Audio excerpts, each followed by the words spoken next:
This is key number 10 out of 10 keys on how to grow your business by 10 times. So key number 10 is how to redefine your business every 7 years to avoid going out of business. Now, this is a game changer, and I attribute this to Dan Sullivan, but also Steve Forbes, and I'll tell you the story here in just a moment.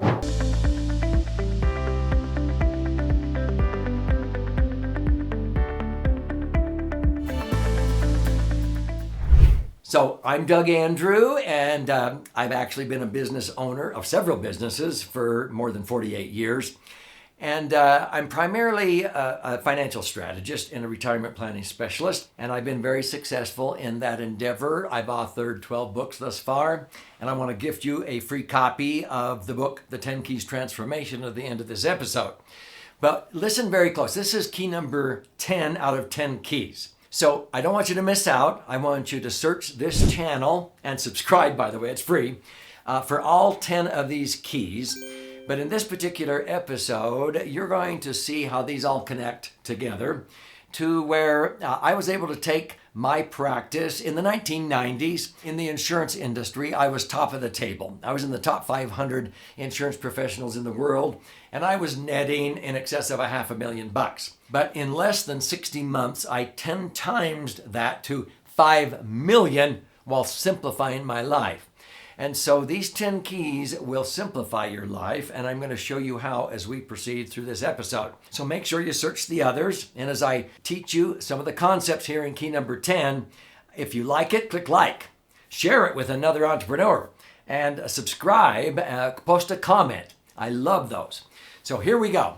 When we talk about all of these 10 keys that will transform your practice, I compiled it into a book, and you can read the book in probably, 5 or 6 hours. But at the end, I'm going to show you how you can go through an 18-hour masterclass if you want, for pennies on the dollar of what many business owners invested $6,000 to learn.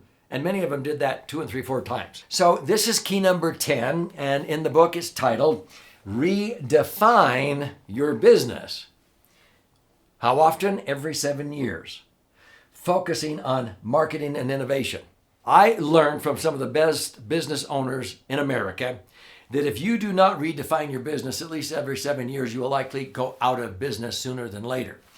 So this is Steve Forbes. In 2012, I was sitting with Steve at one of the front tables at the Genius Network convention in the Marriott Marquis, Times Square, New York. And this was the theme of the conference, how to redefine your business every 7 years. And Steve shared the story of how Forbes magazine would have been totally broke, totally out of business by that year, 2012, if he had not totally redefined it in the previous 7 years. It was amazing. Now, in a nutshell, what was he doing 7 years earlier? What he had been doing for quite a while. And he taught in his 10-minute talk, if you keep doing what you've always done, you're going to keep getting what you've always gotten, but it's going to change. Because a lot of business owners make the mistake of thinking the way it is right now is the way it's always been and the way it's always going to be. No, that's why they go out of business. So Steve, 7 years earlier, had like 17 full-time writers that he paid over $300,000 a year to. And, they would write articles for Forbes magazine, and they would get ideas and da-da-da-da. And he was shelling out a ton of money in salaries to these writers, 17 writers. What did he do in 7 years? He actually replaced those writers. And he began to get more articles than he could even publish. And he got thousands of articles submitted by entrepreneurs. He invited the business community to submit articles. And then he turned his writers into just editors, and he only needed a few. And they would pick and choose which articles that they would publish. Sort of like Arianna Huffington of the Huffington Post. She just picks and chooses whose submissions they're going to print. But she doesn't create it. It's just like the Chicken Soup for the Soul series. Mark Victor Hansen and Jack Canfield, they don't write the stories. They just ask people to submit the stories, and they pick and choose the ones they're going to print. They didn't even write any of those stories. Well, they ended up writing a few later on. But it's the #1 book-selling series at Barnes & Noble, 3 full shelves. And they don't even write the stories. Okay, so Steve invited business owners to write stories. I wrote some and he published them. So he changed it, and now he has all kinds of authors, and now he just has editors. If he had not done that, he would have been out of business. So learning this, Dan Sullivan, one of my coaches, developed a whole bunch of what he calls multiplier laws or principles. And so he calls this the multiplier mindset. He created these little 5x7 cards that I would carry around, and when we would travel on my speaking and book tours with my two sons, we would ask ourselves these questions, and sometimes we would talk for an hour or two about just one of these questions. So I'll give you 10 examples. Smith's Law. These are entrepreneurial laws. So all increase in wealth comes from division of labor. That was Adam Smith, okay? Organizing work so that those who are best at a particular task can focus on just that. That's one of the keys. You focus on the exceptional expertise. So you do that, and he has questions over there about, are you doing that in your business? Well, we changed because of having discussions about Smith's Law. Say's Law, entrepreneurism. An entrepreneur is someone who takes resources from a lower level to a higher level of productivity. This is where I take an iPad or from Steve Forbes at Apple, and then I take that iPad and I put 150 of my YouTube videos on one iPad, and people have it at their fingertips. I'm taking something from a lower level of productivity to a higher level of productivity. Does that make sense? That's Say's Law. Pareto's Law. Increased productivity comes from continually identifying areas where you can achieve 80% of your results from 20% of your efforts. The 80-20 rule applied here. We talked about this and we made changes in our business. What's another one? Schumpeter's Law. He says without innovation, no entrepreneurs. Without entrepreneurial achievement, no capitalist returns and no capitalist propulsion. You ought to read his book. One of the big ahas I got was the creative destruction, and I became an industry transformer as I began to watch the financial services industry implode with overregulation. This was a game changer for me. Now, here's one of my favorites, Drucker's Law. The business enterprise has two, and only two, basic functions. Marketing and innovation. All the rest are costs. When we learn this, everybody from our receptionist to our secretary to our accountant, they must all contribute in one way or another, directly or indirectly, to marketing and innovation. None of them will say, that's not my job. No, it's everybody's job in one way or another, or else they no longer have a job. When everybody began to focus on marketing and innovation, our business went through the roof. This is huge. Another one, Elo's Law. Societies used to contain individual technologies. Now a single technological system contains all societies. The internet, okay? When you begin to harness the value of that and connecting, you can reach people. You are, the bacon factor where you're 7 degrees from anybody on this planet. If you don't know what that is, be sure you Google the bacon factor. They're talking about Kevin Bacon. Moore's Law. The processing speed of a microchip doubles every 18 months while the cost is cut in half. Yeah. I mean, my first computer was $11,000 and had 2 floppy drives. A few years later, the salesman sold me a one with a 10 megabyte hard drive, and he said, this is all you will ever need. I mean, hello. Bill Gates once said, I can't imagine anybody needing more than 64K of RAM. Yeah. No, Moore said the microchip will double in speed and the cost will be cut in half in 18. Did he really know? No, but the industry made sure that his prediction came true. And that's why things just get cheaper and cheaper with microchips. That's Moore's Law. Simon's Law. There is only one natural resource on the planet: human ingenuity. It is only human ingenuity that makes everything else valuable. It used to be that petroleum was just a nuisance that got camels' hoofs filthy dirty. And then was it, Jed Clampett that, black gold. And then we learn about combustible engines. And then we're able to use those fossil fuels. And then all of a sudden we go, hey, what about wind? What about solar? What about all these other types of things, nuclear? Because all of this is human ingenuity. That's the natural resource. Think about it. Metcalfe's Law.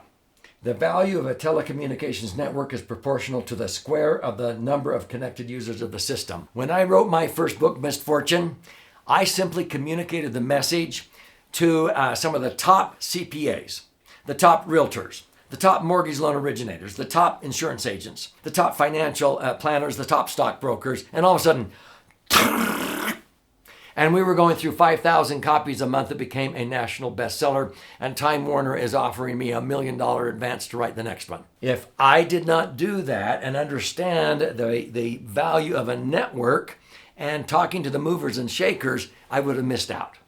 I'm just giving you the tip of the iceberg of this key. Piltzer's Law: wealth continually grows from multiplying existing resources and existing technologies. I record a radio show. Immediately, it's turned into 3 blogs, and then an article. And then the articles that are popular are turned into ebooks. Ebooks then tell me which next book to write. And then I do an audio, and then a video, and then I do a series of videos, and then I do a master class. I'm repurposing the things that are resonating with people.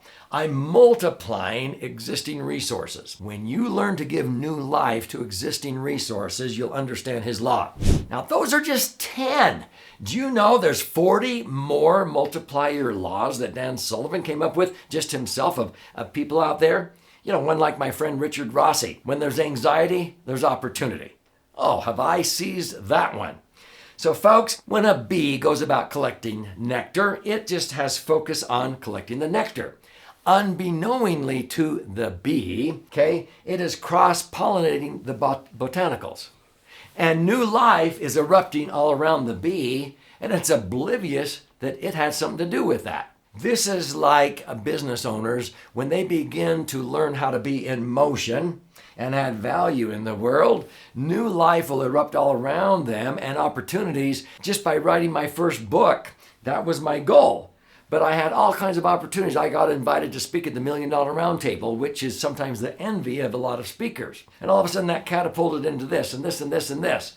And that is only going to happen when you're in motion, adding value in the world. This is what motivated me. I wrote my first book, and it sat on my credenza for 10 years waiting to be perfected. And I finally got liberated, and I self-published, and I got feedback. And within 90 days, I had all the feedback from 420 readers instead of New York editors. And then Time Warner commissioned me to write Misfortune 101. They gave me $100,000 to write that book. It became a bestseller. We went through 500,000 copies. And then they commissioned me with $1 million advance to write this one, which became a New York Times and Wall Street Journal #1 bestseller back in 2007. And then my sons, along with myself, we wrote this book, Millionaire by 30, How to Have Your Money Earning More Than You Do by Age 32. 4 books, bestsellers, and then I just started self-publishing. And I've written Entitlement Abolition, Learning Curves, The Laser Fund, and all of these books are designed to find the right fit clients. I'm not trying to be J.K. Rowling with the Harry Potter series. I'm simply trying to get my books out there as bird dogging tools to point the right fit people back to me. That's how I use the books. So folks, this is why I'm passionate, and by learning these things, I like to teach you. I like to share before I go to my grave. I have courses, Secrets to Powerful Presentations. That's a half-day intensive course. How to author a best-selling book. That's a half-day course. I can teach you these things, but the beginning point is to go through the 10 Keys Transformation book. So when we go through key number 10 here in this episode, and by the way, subscribe to the channel because I have over 700 different videos, educational videos. But the 10 in this series, I want you to watch all of them. But as you go across the last key here, what you're doing is asking yourself, if you're successful selling your product using fear of loss tactics, you're just like everybody else. That's a 1 or a 2. If you reluctantly make changes when forced to do so by your competition, that's just 1 rung up on the ladder. That's a 3 or 4 on a scale of 1 to 10. If you know that business has 2 basic functions, marketing and innovation, now you're getting there. That's a 5 or 6. But what's better? You work on your current company and develop your future company. Dan Sullivan has shared several times. There's 2 times he went bankrupt in his life. Once was when he was so focused on his future company that he ignored the cash flow company that was paying the bills and he had to file a bankruptcy. The other time when he was sitting back complacent with his current company and he wasn't focusing on staying ahead, having the latest and greatest, and he went bankrupt because he only focused on the current company. You must do both and you're getting there. What is the best? When you redefine your business, not just bam every 7 years, but it's an evolution. Every year I'm tweaking and I'm redefining my business every 7 years so that 7 years down the road I look back and it's like, wow, I'm now using YouTube channel instead of TV.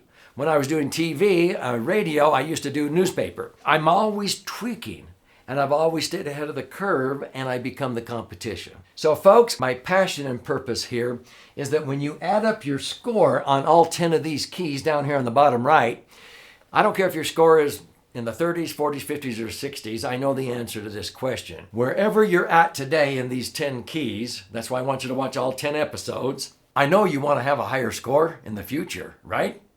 That's what I do. How do you begin to raise your score? You can raise your score by engaging, and you will learn without shelling out $3 million like I did. It was an investment. I got a return of over $100 million from the $3 million I invested. First of all, get the book, and I want to gift it to you free, and you'll learn how I got a return on my $3 million that I invested. And you can go to free10keysbook.com, click on the link below, and you contribute this nominal amount toward the processing of that, and you download a digital version. You can print it off. It'll look like this. Or you can get the audio. I like to listen and learn while I read, but there's a 10 Keys Masterclass in there that's 18 hours. This is the sum total of what I had over 3,000 business owners invest $6,000 in tuition to come through and learn in a live setting. You can learn it online at your pace. I had many come through and pay $6,000 3 and 4 times, and they said it was worth every dime. They got a 10 times return at least on that investment. So engage, watch the other episodes in this series, all 10 keys that will transform your practice, and I will see you on the brighter side of your amazing future. This will empower you to 10 times your business and simplify your life.